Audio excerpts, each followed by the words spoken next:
ગીતાના અધ્યાયની અંદર જે 7મો અધ્યાય હતો આ પૂરો થયો હતો અને 8મો અધ્યાય ચાલુ થયો હતો. 8મા અધ્યાયનું નામ એવું કહેવાય કે અક્ષર બ્રહ્મ યોગ. આ યોગ એની માટે છે કે 7મા અધ્યાયના અંત સુધીમાં કૃષ્ણ ભગવાન એવું કહી દીધું હતું કે તને જેટલી વસ્તુ દેખાય છે ને હું જ છું, પરમાત્મા પોતે હું જ છું, અને મને મળશે ને ત્યારે જ તારા આત્માને શાંતિ થાય. આવા ચોખ્ખા શબ્દ ભાષામાં 7મા અધ્યાયના અંતમાં સુધીમાં એને કહી દીધી હતી.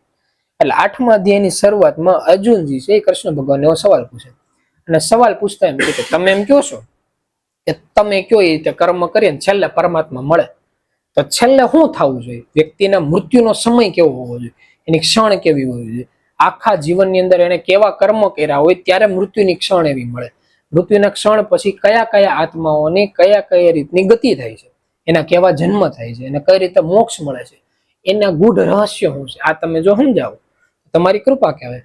એટલે કૃષ્ણ ભગવાન એના જવાબ દેતા એમ કે એની માટે તારે પહેલા અમુક શબ્દોનો મતલબ સમજવો જોઈએ.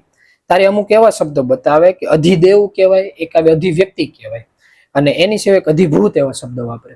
કે 3 શબ્દોનો પહેલા તને મતલબ ખબર હોવો જોઈએ. ઓલા કે તો તમે એનો મતલબ સમજાવો. એટલે કે સૌથી પહેલો એવો શબ્દ કહેવાય કે જેને કહેવાય અધિભૂત. અધિભૂતનો મતલબ જ એમ થાય કે ભૂતની જેમ આપણે નથી કહેતા કે એ વસ્તુનો નાશ થઈ જાય. જેટલી વસ્તુ તને મૃત્યુલોકમાં દેખાય છે કે જેનો નાશ થઈ જાય, આ બધી વસ્તુને અધિભૂત કહેવામાં આવે છે. જેની અંદર સંસારની લૌકિક દ્રષ્ટિ એમ કહેવાય કે બ્રહ્માજીએ બનાવેલી એક વસ્તુ, આ બધી વસ્તુનો આજને કાલ તો નાશ થઈ જાય. આને અધિભૂત એવો શબ્દ વાપરવામાં આવે. બીજો એવો શબ્દ આવે કે અધિદેવ. અધિદેવ એટલે એવી વસ્તુ થાય કે ધારો કે 4 વ્હીલ છે, 4 વ્હીલ અંદર કેમ એક ડ્રાઈવર છે હાંકવા વાળા, એવી રીતે આ નિર્જર જે સંસાર છે કે જે બધી વસ્તુનો નાશ થવાનો છે, આ સંસારની અંદર જે મનુષ્યનું શરીર છે આ હોતે નાશવંત છે, એની અંદર જે આત્મા બિરાજમાન કરે છે ને આને અધિદેવ કહેવામાં આવે છે. પછી ત્રીજો શબ્દ કેવો બતાવે કે અધિવ્યક્તિ. અધિવ્યક્તિનો મતલબ એમ થાય કે જે આત્મા જે છે જે મનુષ્યના શરીર અંદર વાસ કરે છે, આ આત્માના માલિક, કે આત્મા સૌથી મોટા છે પણ જે પહેલા આત્મા જેમાંથી બધું વિખૂટું પડ્યું છે, પહેલા એવા પરમાત્મા, એને અધિવ્યક્તિનું નામ આપવામાં આવે કે એની અંદર તે બધા આત્માઓ એક સમય નોખા પડ્યા હતા, અને છેલ્લો એનો અંત એવો કહેવાય કે પાછો એ જે પરમાત્મામાંથી નોખા પડતા ને એની અંદર ભળી જવાનું, આ વ્યક્તિનું કર્મ કહેવાય. ઓલા કે બરોબર, તો એનો મતલબ એવો થયો કે જે અધિભૂત છે, આ સંસાર છે, આને આપણે એક નાની કડીમથી ગેમ જેવું સમજી લઈએ.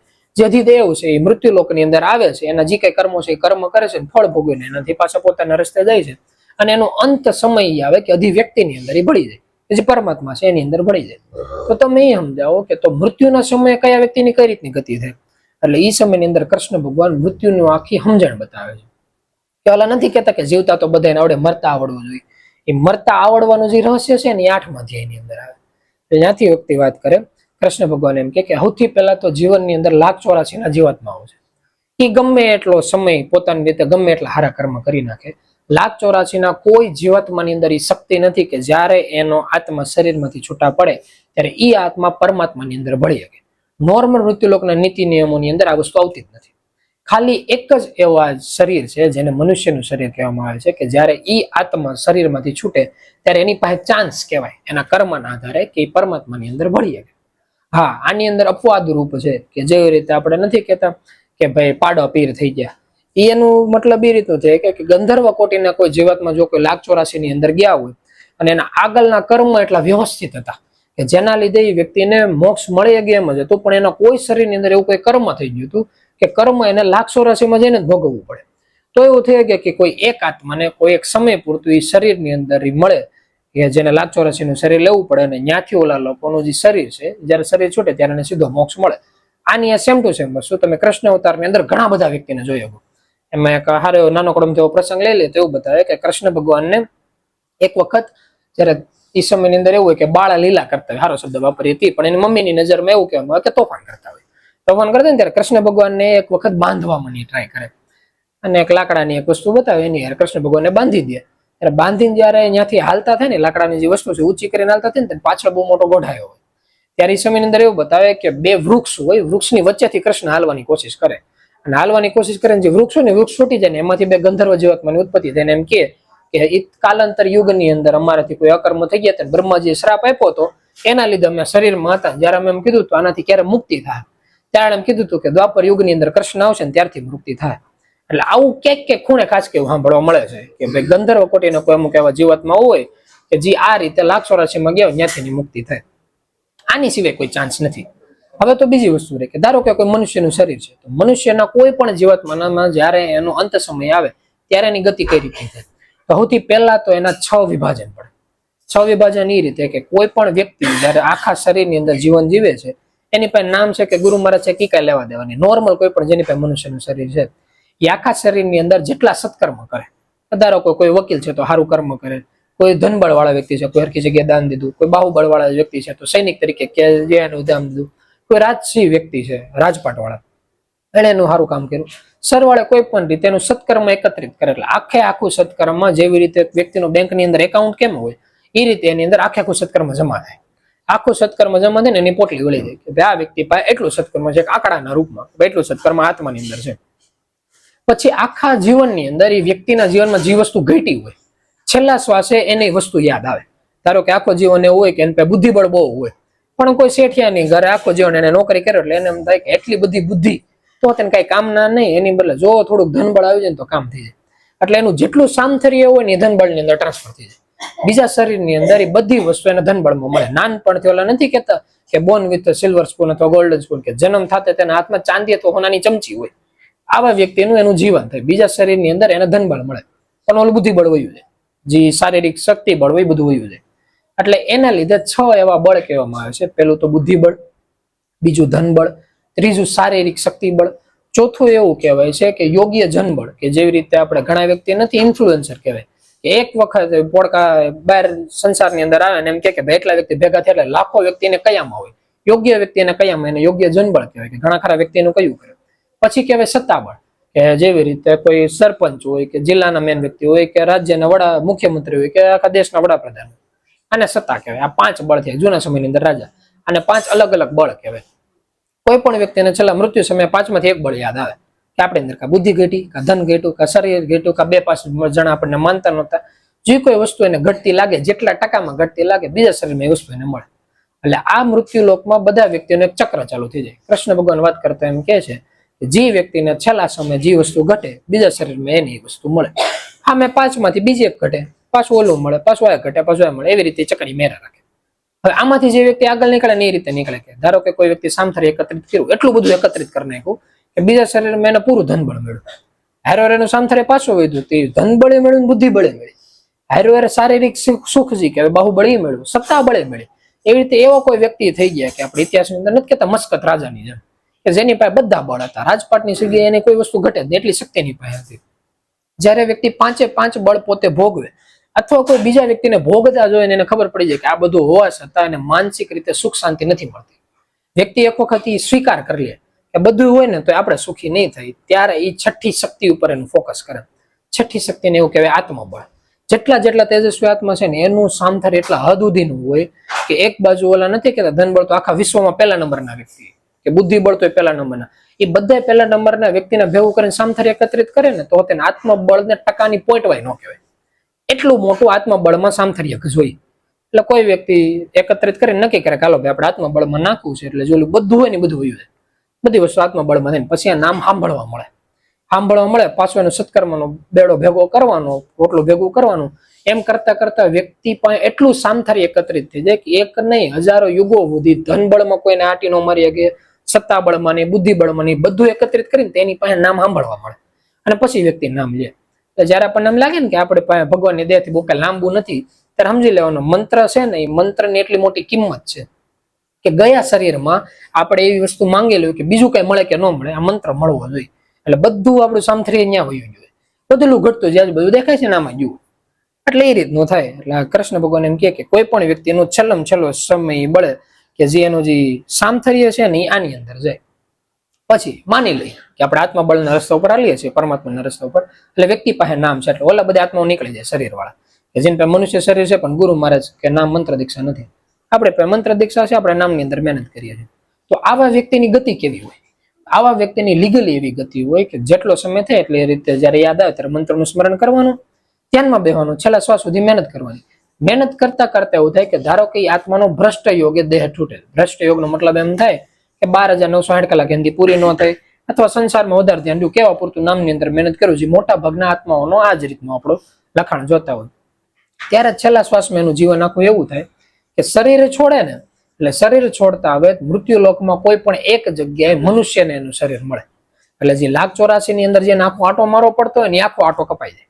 અને એનો એટલો મોટો ફાયદો થાય કે આપણે બાપાની તો એમ કહેતા કે જો કોઈ વ્યક્તિ સવારે ઉઠે અને ખાલી 5 વખત આ મંત્રનું સ્મરણ કરવાનું, પાછા આખો દિવસ પછી મંત્રનું સ્મરણ કરવાની જરૂર નહીં, ખાલી એના શરીરમાં જે દુનિયાદારી જે કરતો એ કરવાની, પાછું રોજ સવારે ઉઠો ને 5 વખત મંત્રનું સ્મરણ કરવાનું, પાછું બીજું કઈ કામકાજ નહીં કરવાનું. એક વ્યક્તિ આખું જીવન આ રીતે જીવે છે. બીજો એક આત્મા નામ નથી લેતો એટલે છેલ્લે 1,84,000 માં જાય.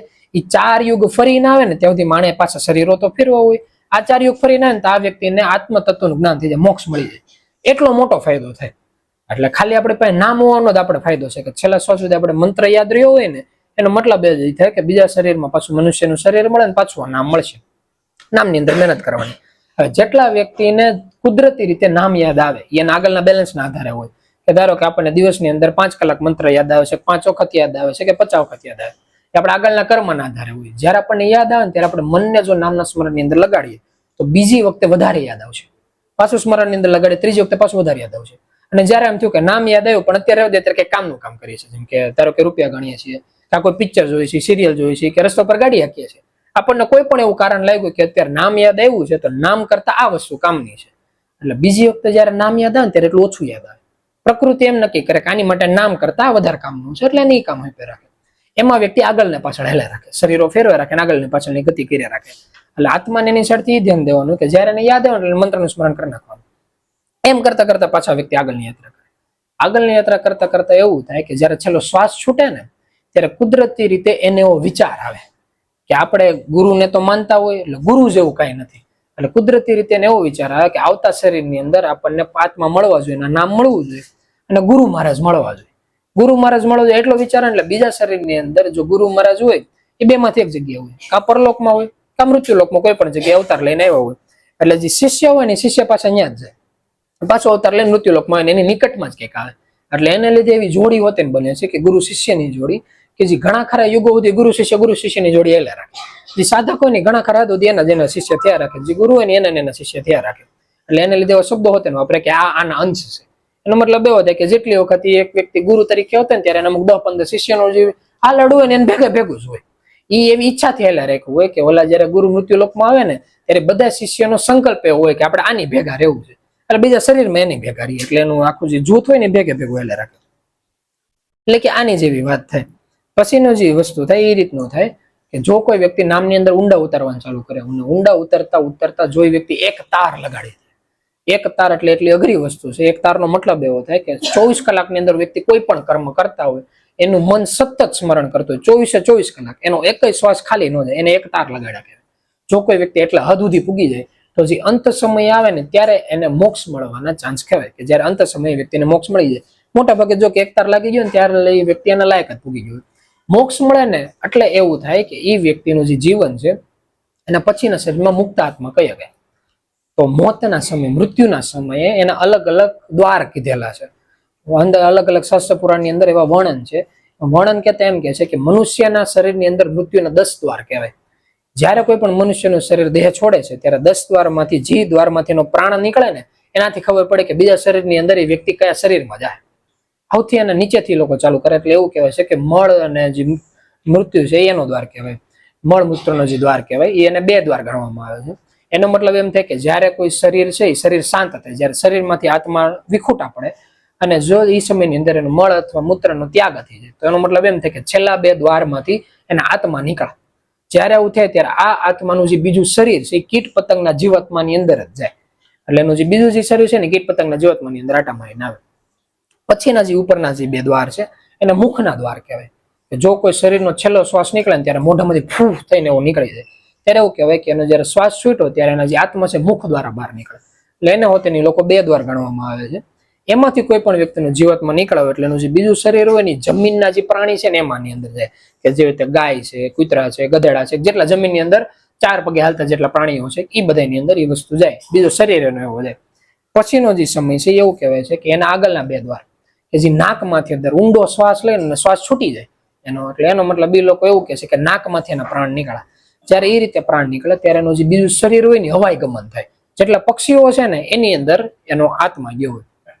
આ જે 6 દ્વાર કીધા ને આ 6 દ્વારની અંદર કોઈ પણ વ્યક્તિનો પ્રાણ જ્યારે નીકળે એનો મતલબ એવો થાય કે એ ભલે ગમે એ રીતે ધર્મમાં માનતો હોય, એની પાસે મંત્રની શક્તિ ન હોય, પૂજ્ય ગુરુ હોય એના કોઈ ધારેલા ન હોય, અથવા તો જો ગુરુ મહારાજના કયામાં હોય તો તેને છેલ્લા શ્વાસ સુધીને નામને એટલા હદ સુધી તિરસ્કાર કરેલો હોય કે છેલ્લા શ્વાસ સુધીને નામ યાદ નથી, અને વ્યક્તિ લાખ 84માં જાય. એટલે મૃત્યુના 6 દ્વાર લાખ 84ના રસ્તા બતાવે. પછીના જે આગળના 2 દ્વાર કહેવાય, જે 7 અને 8મો દ્વાર, એને 2 આંખો કહેવામાં આવે છે. જો કોઈ આત્માની અંદર એવું થાય કે જે છેલ્લો શ્વાસ ચાલતો મરણ પથારીએ પેડાવે અને આંખમાંથી આહુડા નીકળી જાય અને વ્યક્તિનું પ્રાણ છૂટે, એટલે એનો મતલબ એમ થાય કે એ વ્યક્તિ ભલે ગમે એટલો ગુપ્ત હોય, એની પાસે મંત્ર હતા, સાચી જગ્યાએથી મંત્ર લીધા હતા અને છેલ્લા શ્વાસ સુધી એને મંત્ર યાદ હતા. ભલે એને એટલી મહેનત કરી ન કરી અલગ વસ્તુ છે, પણ બીજું શરીર 100% મનુષ્યનું શરીર હોય. મનુષ્યનું શરીર એને મળે જ, અને એ શરીર મળ્યા પછી એને ક્યાંય ને કે આ નામ ન સાંભળવા મળે એની મંત્ર દીક્ષા લે હોતે. પછીનો જે સમય આવે એને 9મો દ્વાર કહેવાય. મોટા ભાગના જે આપણે નામની અંદર ઊંડા આપણે જે નોર્મલ વ્યક્તિ હોય ને એના 7મા અને 8મા દ્વારમાંથી મૃત્યુ થાય. જે 9મો દ્વાર આવે ને એ સિદ્ધનો દ્વાર કહેવાય. 7મા અને 8મા બધા જે સાધક છે નાના દ્વાર કહેવાય. જેટલા વ્યક્તિ પહેલી ભૂમિકાએ પ્રાણ છોટે, બીજી ત્રીજી, આમાં મોટા ભાગના વ્યક્તિઓએ આ આંખમાંથી પ્રાણ છોટેલા હોય. જે 9મો દ્વાર આવે ને એને કપાળમાંથી પ્રાણ છૂટા કહેવાય. એની મોટી નિશાની કે જ્યારે વ્યક્તિનું પ્રાણ છૂટે ત્યારે જે શરીર હોય ને, કે જ્યારે આત્મા નીકળે છે ખાલી શરીર વધે, જેને મળદું કહે, મળદામાંથી કોઈ દિવસ પરસેવો ન નીકળે. અને જો હકીકત એવું થાય કે કપાળની અંદરથી પરસેવો નીકળવાનું ચાલુ થાય થોડો ઘણો એટલા હદ સુધી, એનો સાચું પ્રૂફ જોવા જાય ને તો બાપાનું શરીર.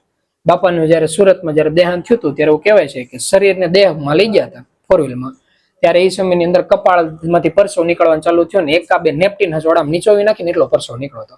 લોહી નાખે તો પાછો પરસેવો નીકળે, લોહી નાખે પાછો પરસેવો નીકળે. આ ચોખ્ખી 100% એનું પ્રૂફ કહેવાય કે એનો જયારે પ્રાણ નીકળ્યો હતો ને આગના કેન્દ્રમાંથી નીકળ્યો હતો. આગના કેન્દ્રમાંથી પ્રાણ નીકળ્યા એટલે મુક્ત આત્મા તરીકે નીકળે. 100% વ્યક્તિ આત્મા જાગેલા કહેવાય અને એ આત્મા સ્વતંત્ર કહેવાય. આને 9મો દ્વાર કહેવાય. અને જે 10મો દ્વાર છે એની જે માહિતી છે એ આપણે આવતા સત્સંગની અંદર કહેવું, જેને સહસ્ત્ર કેન્દ્રનો દ્વાર કહેવાય. અને જ્યારે એમ થાય કે કઈ કરી છૂટું છે ત્યારે મનને સ્મરણની અંદર લાગીને અને ગુરુના કયામાં રહેજો. બોલો સદગુરુદેવની